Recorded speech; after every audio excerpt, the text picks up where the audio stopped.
Here's how to really cash in on this year. Number one, get serious. Life is serious. We call it life or death. Somebody asked me one time if I had a good description of life. I said, yes, I think I've got a good one. Life is the struggle to keep death at a respectable distance. Death seems to want to move in prematurely. If you want to live a good, long, flourishing life, you got to push back. And we're dealing with some serious matters here.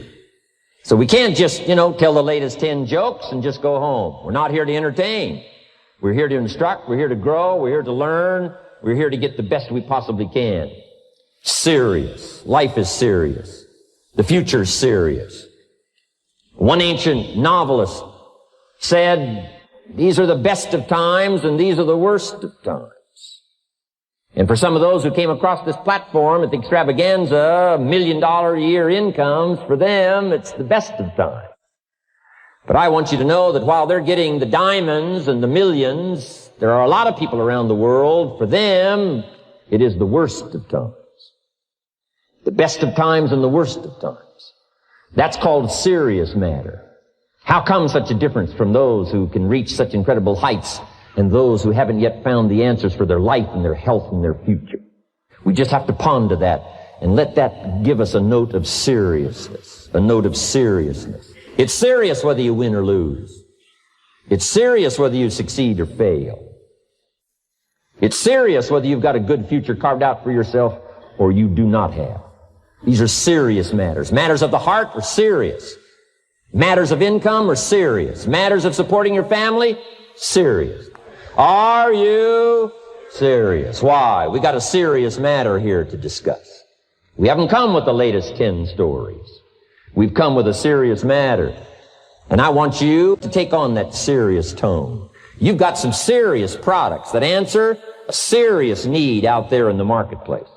And I'm asking you to take it serious. Take your own future serious. What you can do for your family, take it serious. This is serious business. Next, number one was get serious. Here's number two, get smart. That's what these journals are for. That's what pad and pencil's for. That's what taking notes is for. See if you can't increase your ability to comprehend ideas, information that can be life transforming. Don't miss the opportunity to learn. Take a good key phrase home, use it in your training. Don't be lazy in learning. Don't be casual in learning. Here's a couple of parts to it. Number one, your own personal experience.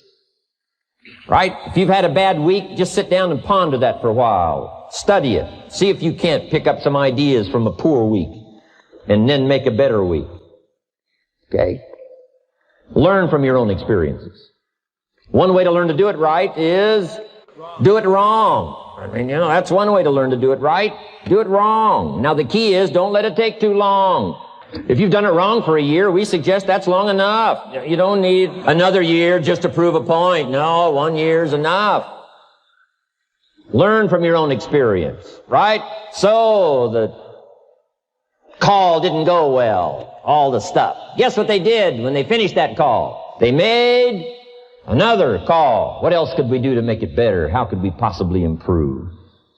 This is called the possibility for life change. Starts with education. Don't be lazy in learning. Don't be lazy in picking up the ideas. Learning is the beginning of wealth. Learning is the beginning of life change. Some people want to start with motivation, but you don't start with motivation. Somebody says, just motivate this guy, he'll be all right. The answer is no, probably not.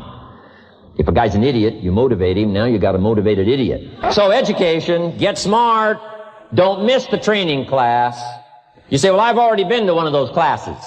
I've already heard it. I got a good phrase for you to take home. That's no sign you got it. Just because you've listened to those millionaire tapes one time is no sign you've got it. I'm asking you to listen to them over and over and over. I'm asking you to dedicate yourself to a new level of learning. Study, learn, grow, change, develop. Never let it be said you didn't learn. Right? If you want to solve your problems, you got to learn. If you want to take advantage of an opportunity, you got to learn. So, number two, to have your best year ever, make your dreams come true. Number one is get serious. Number two, get smart. Develop your own personal philosophy here. Philosophy, major determining factor in how your life works out. Each person's philosophy is like the set of the sail.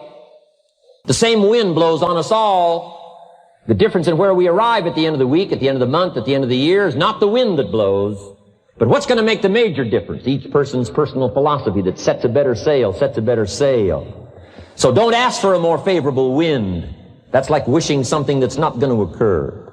Don't ask for better seed and soil. All you got's what's available. Don't curse what you got.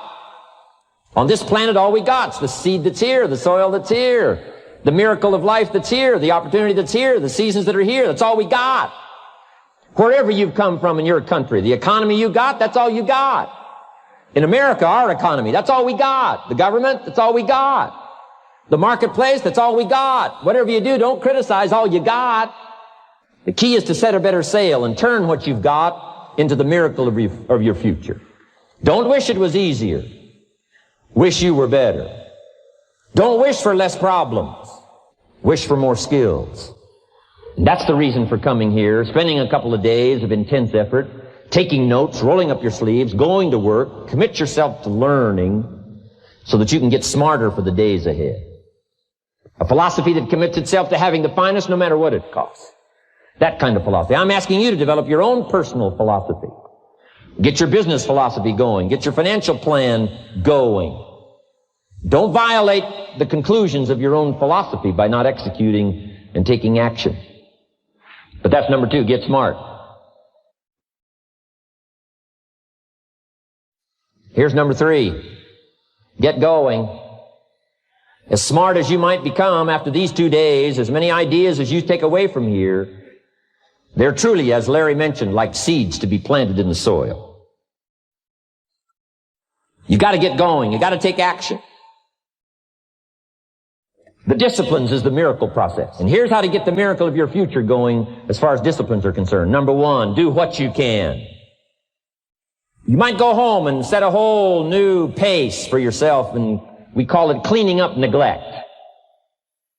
Should walk around the block, could walk around the block for your good health. Don't walk around the block. See, you're on the wrong track. Should read, could read, don't read. On the wrong track. Should call, could call, don't call. On the wrong track. Could change, should change, don't change. You're on the wrong track. Letters you haven't written, conversations you haven't had with your family, somebody you should sit down with when you get back home, get that job done. Don't let neglect destroy your days, destroy your life, and destroy your future. Go back and do what you can. And if you'll do what you can, then life will give you some extraordinary things to do. We all pity the man, right? Wants to stride out of his house, go straighten out the corporation, has not yet straightened out his garage. You got to take care of the small disciplines before life will give you a chance to handle the more complicated disciplines. How do you think Mark Hughes got here? Scattered now throughout 14, 15 countries, another 14, 15 coming up. I mean, how do you do this? You start first with the smallest of disciplines. And do not neglect them and do not disregard them as being trifling. Everything matters. Everything's important. Good phrase to take home. All disciplines affect each other. In fact, here's a good philosophical phrase. If you hadn't thought of it before, here it is. Everything affects everything else. It's so easy to be casual and say, well, this doesn't matter. This doesn't matter. I'm telling you, everything matters. Of course, some things matter more than others, but there isn't anything that doesn't matter. Then here's the positive side. Every new discipline affects all your other disciplines. If you'll get some new things going, make some calls you've never made before. Step up your activity level. Step up your labor level. Go for the disciplines, the smallest of disciplines, the least of disciplines. Like keeping your accounts in order, the smallest of disciplines. Did you ever hear this expression? I don't know where it all goes. Did you ever hear that? I don't know where it all goes.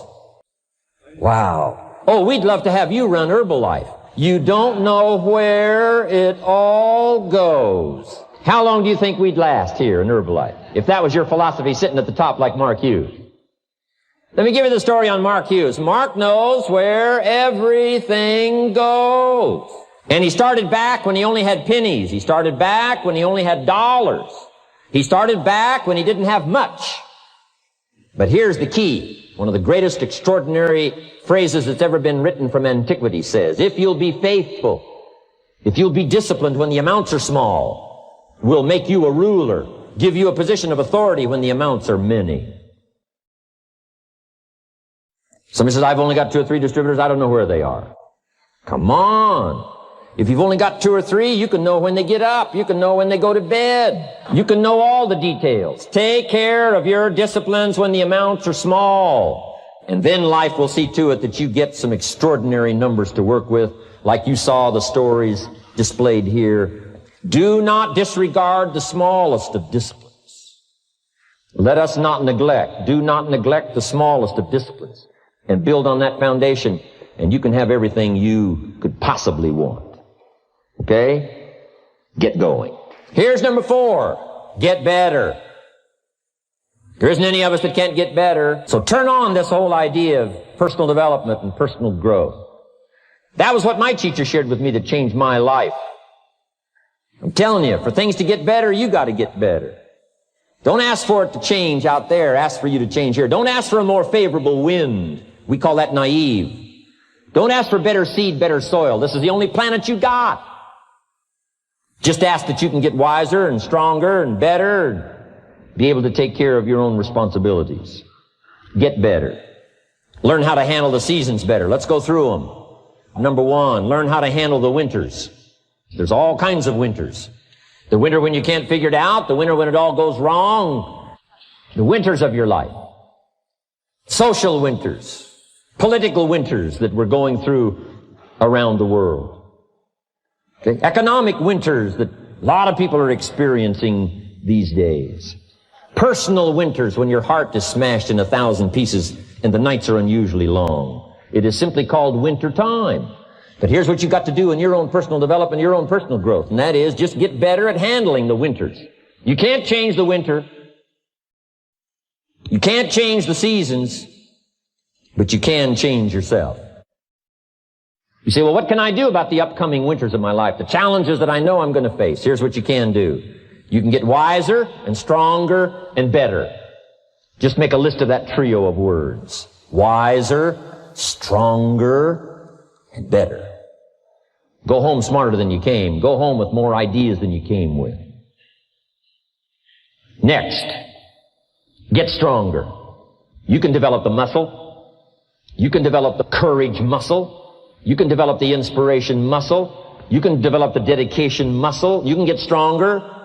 There isn't anybody here that can't get stronger. Next time we see you, may not even recognize you, how strong you're going to be able to become in language, in style, in personality, the ability to cope, the ability to handle with anything that happens, no matter what happens.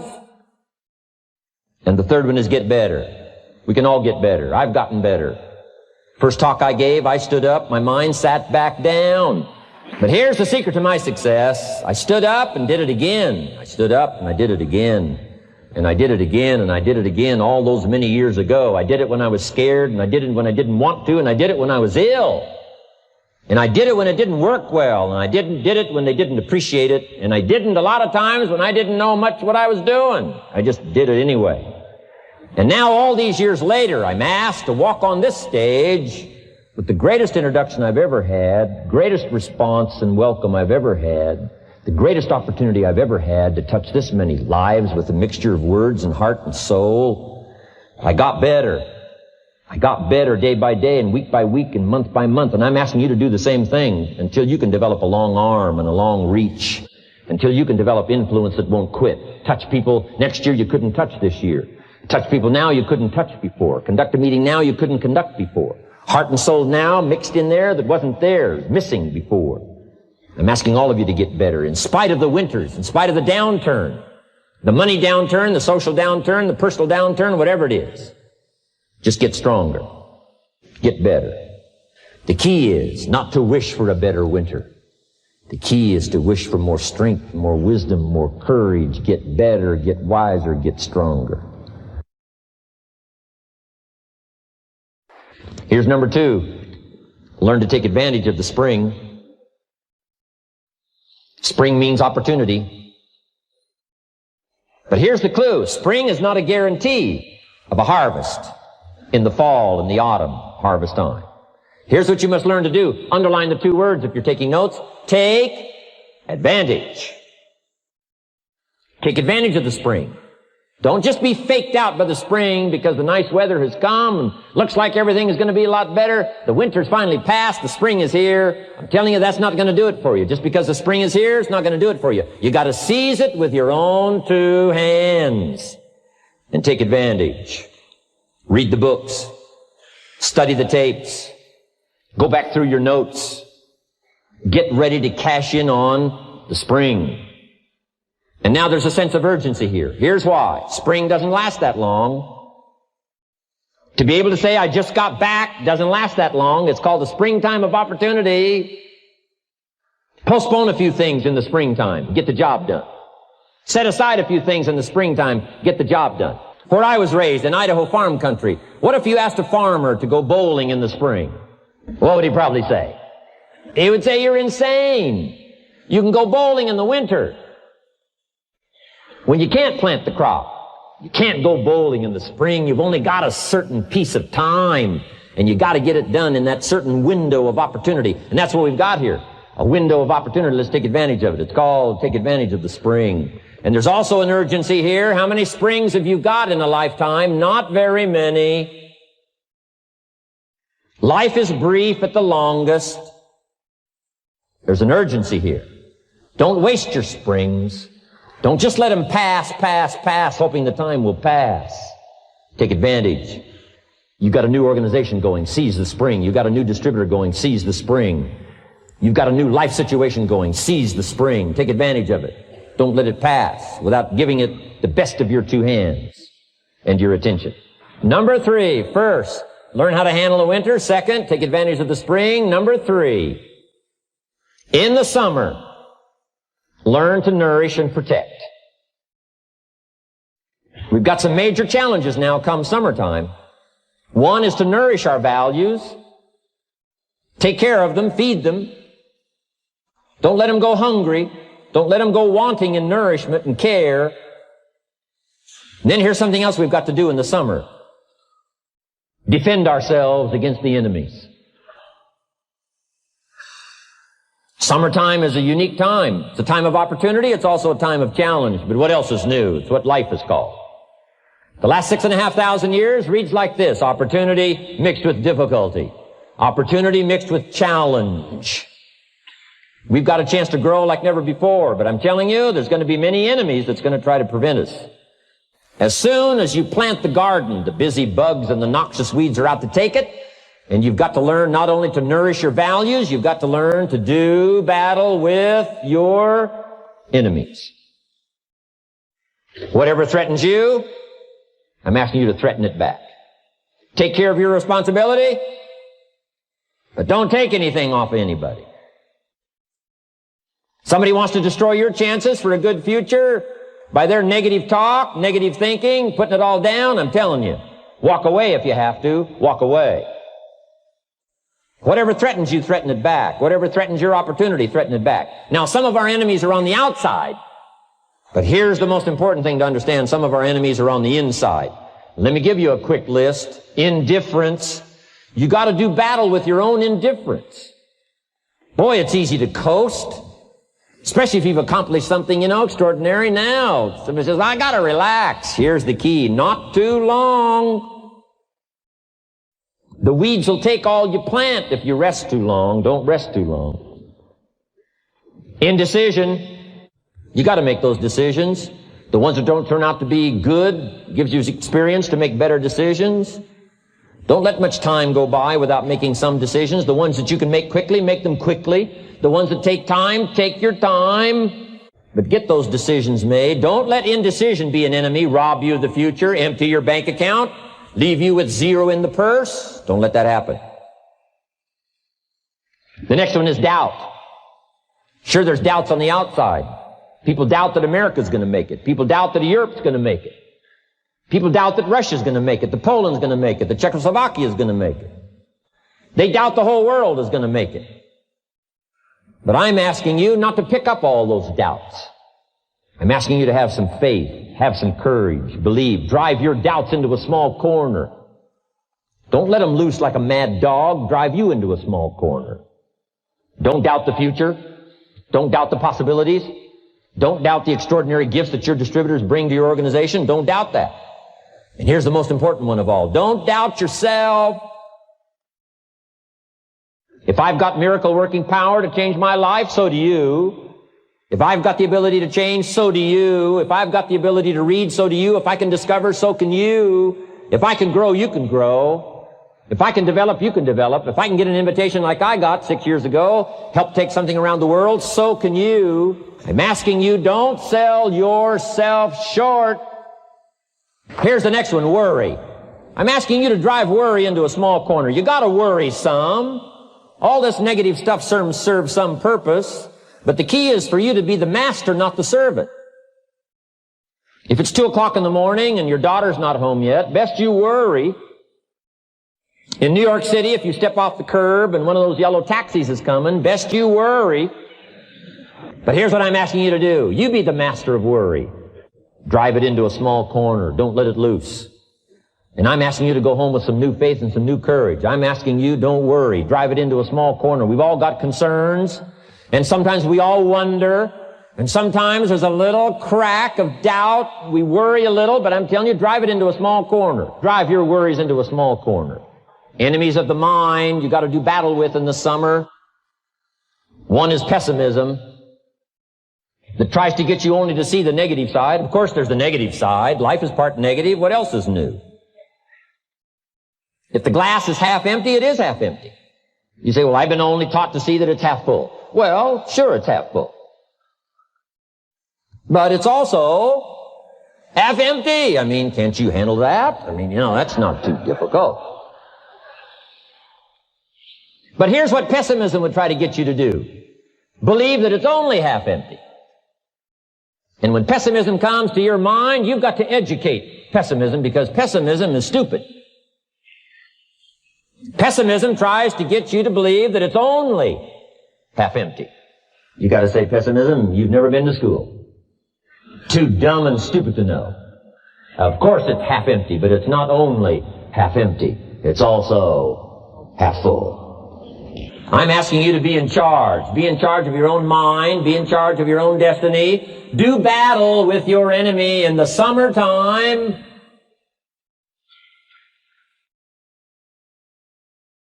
Now here's the last one. In the harvest time, number 4. Take your harvest and all that comes your way with full responsibility. Don't complain. Complaining, I'm telling you, could ruin all of your chances. Complaining sometimes starts as an infection. If you don't take care of it, it becomes a disease. Do battle with it. In the harvest time, reap your harvest without complaint. It's your crop, you sowed it. You either made the calls or didn't make the calls. You wrote the letters, you didn't write the letters. You were steady or you weren't steady. You did it or you didn't do it. You put together a good day or you didn't put together a good day. Take responsibility when the harvest time finally comes and say, hey, it's my crop. Got to take responsibility for it. I do not complain. And then here's the next one. Do not apologize if you've done well. Next, under getting better, I just want to make this list of 4 words. 4 words. First, we talked about getting serious. Second, get smart. Third, get going. Fourth is get better. And here's 4 good words to take home. 1 is absorb. Develop the skill and the ability to absorb everything. Be like a sponge like you've been today. This has been a good, serious group. I appreciate that. Absorb everything you can. Absorb the sights and the sounds and the color. Guess what you're going to want to do? Go back home and invest this experience into other people's lives. And you can't invest it if you haven't got it. So I'm asking you to appreciate the color. I'm asking you to appreciate the auditorium. I'm asking you to appreciate what's going on here. I'm asking you to appreciate each other. Soak this all up. Soak it all up. It's called absorb, absorb, absorb. Then when you get back home, you can give out, give out, give out. And you'll have an extraordinary effect on the people that you reach out and touch. Here's the next one. Develop the ability to respond. Let people's problems get to you. Let people's problems touch your heart this year like never before. Be touched. Let life touch you. Don't let it kill you, but let it touch you. The problems that are out there, people struggling with their economy, struggling with their health, struggling with their future, I'm asking you to let that get around your heart. Let it do something to you. Don't go untouched. Don't go unmoved. When you walk out of here, open yourself up. Don't build up the walls. The same wall that keeps out disappointment keeps out happiness and opportunity. Take the walls down. Let yourself be touched by what's going on out there. Let sad things make you sad, as well as happy things make you happy. Let your heart get touched. Here's number 3. Develop the ability to reflect. Long after this session is over, I'm asking you to go back over it one more time. I'm asking you at the end of the day, go back over your day. I'm asking you at the end of the week, go back over your week. Make that week more valuable. At the end of the month, go back over your month. At the end of a conversation, go back over the conversation. How did it go and what did you do? Learn by reflecting. I call it run the tapes again of your own experiences. And you say, why do that? Here's why. To develop the extraordinary ability to gather up the past and invest it in the future. What a next year you could have if you pay more attention this year, soak it up, gather it up, and reflect at certain times what's going on and what's happening. And this year will take a more powerful place in your experience. And then when you get ready to deliver in 1993, people will not believe the words you've chosen.